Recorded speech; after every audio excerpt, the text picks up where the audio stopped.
the national education policy has come in after almost 35 years, right? So there was a lot of anticipation of on what it covers and how it will address the very broad spectrum of the education needs going forward.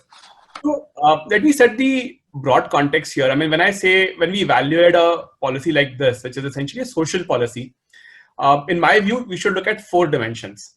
So firstly, we should look at the future readiness, because see, the first student who passes out of the national NEP, I mean the national education policy, could be 2 decades away, right? So while we're talking about the policy today, the first person to complete the education could be more than 2 decades. So basically, what we say today has to stay relevant, and there has to be like a Lindy effect, as of permanence of the principles established today for future, right? So I think that is one part. In my view, there has been a good mix of what the practices which have been there versus what is needed for the future in the policy. Secondly, I think we all will agree that the need of people, I mean, education should lead into either a vocation or a profession or some skill speciality which helps you run your day-to-day life, for like in the coming years. So the balance between the learning aspects and the vocation aspects, I think, have been rebalanced in this policy. So that to me is a good second pillar of evaluation.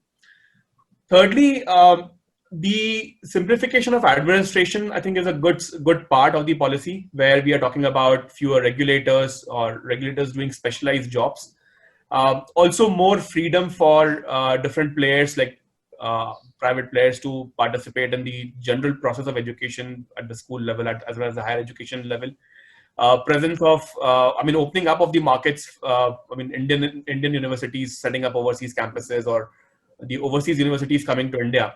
And as we see the education getting more localized and probably less driven by big marquee university names, I think those interventions also help in creating small setups, but with high quality of education. I mean, let's say a good professor of computer science wants to offer a degree in, let's say, programming in India. It doesn't need, let's say, a university in the US to set up a shop here full time. So I think those kind of innovations could be a good idea. And finally, one interesting thing in the policy is that the policy is quite free from dogma. I mean, if you really look at the structure, like it talks about how can you exit at different points of time. If you want to work after completing your 12th or first year or second year or fourth year of education, there are various exit points. I think this is very important because in the future, education will probably become less formalized. I mean, it will become more linked towards, let's say, profession and occupation.